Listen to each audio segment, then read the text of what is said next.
নগাঁও লোকসভা সমষ্টিৰ উপনিৰ্বাচন AIUDFলৈ কংগ্ৰেছৰ আহ্বান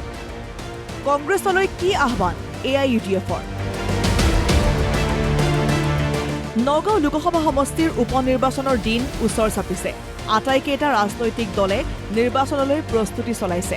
২৪ৰ নিৰ্বাচনত কংগ্ৰেছ জয়ী হোৱা নগাঁও সমষ্টি পুনৰ কংগ্ৰেছৰ দখলত ৰখাৰ চেষ্টা কৰিছে দলটোৱে নগাঁও লোকসভা সমষ্টি বিৰোধীৰ বাবে অনুকূল সমষ্টি সমষ্টিটোত মুছলমান ভোটাৰে নিৰ্ণায়ক ভূমিকা লয় কিন্তু বিজেপি বিৰোধী ভোটৰ বিভাজন হলে বিজেপিৰ লাভ হোৱাৰ সম্ভাৱনা থাকে সেই দিশৰ বিশেষ লক্ষ্য ৰাখিছে কংগ্ৰেছে জ্যেষ্ঠ কংগ্ৰেছ নেতা ৰিপুন বৰাই AIUDFলৈ আহ্বান জনাই কৈছিল নগাঁৱত AIUDFে কংগ্ৰেছক সমৰ্থন জনাওক যিসকলে বিজেপিক প্ৰতিৰোধ কৰিব বিচাৰে আৰু যদি প্ৰকৃত বিজেপি বিৰোধী হয় তেতিয়াহ'লে যোনে যি পাৰ্টিৰ নকৰক কিয় দেশৰ এই সংকটত সকলোৱে যিটো লাৰ্জেষ্ট পাৰ্টি যিটোৱে বিজেপিক প্ৰতিহত কৰিব পাৰিব তাৰ লগত একেলগ হোৱা দৰকাৰ তাৰ লগত থিয় হোৱা দৰকাৰ গতিকে সেইপিনৰ পৰা আমি AIUDFক আমি আহ্বান জনাইছোঁ আৰু আমি চেয়াৰমেন আলী TMCকো আমি আহ্বান জনাইছোঁ যদি আপোনালোক সঁচাকৈ বিজেপি বিৰোধী এই উপনিৰ্বাচনত প্ৰমাণ কৰি দেখুৱাওক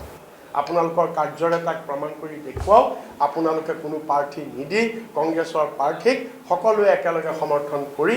আপোনালোকে জয়যুক্ত কৰাৰ ব্যৱস্থা কৰক ৰিপুন বৰাৰ এই আহ্বানক উভতি ধৰিছে AIUDFে কংগ্ৰেছক মনত পেলাই দিছে 2019ৰ লোকসভা নিৰ্বাচনৰ কথা AIUDFে কংগ্ৰেছৰ লগত বুজাবুজি কৰি কেইবাটাও সমষ্টিত প্ৰাৰ্থী দিয়া নাছিল কিন্তু তাৰ বিপৰীতে AIUDFৰ প্ৰাৰ্থী তথা সমষ্টিত কংগ্ৰেছে বিশ্বাসঘাতকতা কৰা বুলি অভিযোগ AIUDFৰ প্ৰাক্তন বিধায়ক AIUDFৰ জ্যেষ্ঠ নেতা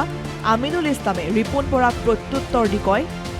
কংগ্ৰেছে মুছলমানৰ স্বাৰ্থৰ বাবে মাত নামাতে এই ডায়লগটো বহুত পুৰণা হৈ গ'ল যে AIUDF দলে যে এতিয়া আমি প্ৰাৰ্থী দিব নালাগে কংগ্ৰেছক জিকাই দিব লাগে কংগ্ৰেছক জিকাই দিলে লাভ কি কংগ্ৰেছৰ কোনো প্ৰতিনিধিয়ে লোকসভাৰ মজিয়াত অসমত মুছলমানসকলৰ যিবিলাক সমস্যা কেতিয়াবা কিবা মাত মাতি পাইছেনে কোনোদিন কোৱা নাই প্ৰদ্যুৎ বৰদলৈ 2 বছৰ সাংসদ আছিল কেৱল মুছলমানৰ ভোটত নগৰৰ পৰা তেওঁ জিকি গৈছিল তেওঁ কোনোদিন মুছলমানৰ কিবা মাত মাতিছিল নে মাতা নাই তাৰপিছত তেওঁ বিজেপিত গুচি গ'ল কংগ্ৰেছৰ সাংসদসকলে কোনো দিন মুছলমানৰ কাৰণে মাত মাতা নাই আৰু নামাতে অসমত কিমান উচ্ছেদ হৈ আছে কিমান মুছলমানৰ ওপৰত নিৰ্যাতন হৈ আছে যেতিয়া বদৰুদ্দিন আজমল সাহেব সাংসদ আছিল তেতিয়া তেখেতে পাৰ্লিয়ামেণ্টত এইবিলাক লৈ প্ৰতিবাদ কৰিছিল কংগ্ৰেছৰ কোনো প্ৰতিনিধি কোন লাজত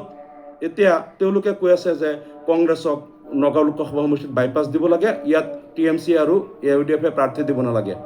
AIUDFৰ আন এজন প্ৰাক্তন বিধায়ক ডক্টৰ হাফিজ ৰফিকুল ইছলামে কংগ্ৰেছলৈহে জনাইছে বিশেষ আহ্বান তেওঁৰ কি এই আহ্বান নগাঁৱত কংগ্ৰেছে AIUDFৰ প্ৰাৰ্থীক সমৰ্থন কৰক নগাঁৱত লোকসভাত যদি আমি তেখেতসকলক সমৰ্থন দিওঁ জিকিলেওতো লাভ নাই আকৌ বিজেপিলৈ গুচি যাব কংগ্ৰেছৰ MP জন কাৰণ যোৱা নিৰ্বাচনতো তেখেতসকলে কি কৰিছে প্ৰদ্যুৎ বৰদলৈৰ নিচিনা ব্যক্তি যেতিয়া বিজেপিলৈ গুচি গ'ল আৰু বাকী যি কেণ্ডিডেটবিলাকৰ নাম ওলাই আছে এইবিলাকৰ ওপৰত কি ভৰসা কৰিব পাৰে আপুনি কোনো ভৰসা নাই এইবিলাকৰ ওপৰত দ্বিতীয় কথা এই যি কংগ্ৰেছৰ কেণ্ডিডেটৰ নাম ওলাইছে এইবিলাক উপযুক্ত নহয় পাৰ্লিয়ামেণ্টৰ কাৰণে আমাৰ হাতত UDFৰ হাতত শক্তিশালী কেণ্ডিডেট আছে ৰেজাউল কৰিম আছে হাজী আমিনুল ইছলাম আছে আব্দুৰ ৰহমান আজমল আছে আমি বৰ আছো বহুত শক্তিশালী কেণ্ডিডেট আছে পাৰ্লিয়ামেণ্ট হিলাই দিব পাৰিব গতিকে ৰিপুন বৰা ডাঙৰীয়াক আহ্বান কৰিছোঁ আপোনালোকে কেণ্ডিডেট নিদি UDFক সমৰ্থন কৰক আমি শক্তিশালী কেণ্ডিডেট দিম আৰু আপোনালোকে যিবিলাক কেণ্ডিডেটৰ নাম ওলাইছে এইবিলাক চিকিউৰিটি ফৰবিড হ'ব আপোনালোকৰ গতিকে সেই ভুল নকৰি আমাকে সমৰ্থন দিয়ক এই অনুৰোধ আহ্বান তেখেতসকলৰ প্ৰতি থাকে ৰিপুন বৰাই কৈছিল যে নগাঁৱৰ উপনিৰ্বাচনত AIUDFে কংগ্ৰেছক সমৰ্থন কৰিলে প্ৰমাণ হ'ব যে AIUDF প্ৰকৃততে বিজেপি বিৰোধী ৰিপুন বৰাৰ এই কথাৰ উত্তৰ দিছে AIUDFৰ ৰেজাউল কৰিম চৰকাৰে কংগ্ৰেছে বিজেপিৰ এই টিমৰ টেগ আঁতৰোৱাৰ সুযোগ পাইছে আমি AIUDF দল জন্মলগ্নৰ পৰাই বিজেপি বিৰোধীত আছোঁ আমি সংখ্যালঘু সকলৰ কাৰণে কাম কৰি আছোঁ অসমৰ কাৰণে কাম কৰি আছোঁ অসমৰ ৰাইজৰ কাৰণে কাম কৰি আছোঁ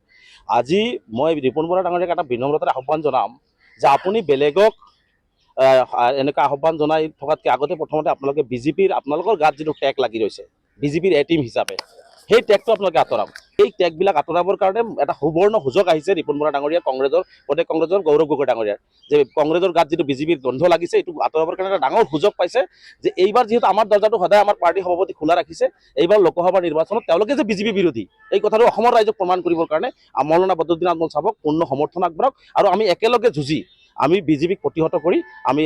তাৰ পৰা এজন বিজেপি বিৰোধী সাংসদ আমি AUDFৰ ফালৰ পৰা কৰোঁ। নগাঁৱৰ উপ নিৰ্বাচনত এইবাৰ বিজেপিয়ে লক্ষ্য কৰি লৈছে সংখ্যালঘু ভোটাৰ। সংখ্যালঘুৰ ভোট লাভৰ বাবে চেষ্টা চলাব বিজেপিয়ে। একাংশ সংখ্যালঘুৰ ভোট বিজেপিলৈ আহিলে সমষ্টিটোত জয়ৰ সম্ভাৱনা আছে বিজেপি প্ৰাৰ্থীৰ। সেইবাবে বিৰোধীৰ ভোট বিভাজন ৰোধ কৰাটো গুৰুত্বপূৰ্ণ হৈ পৰিছে।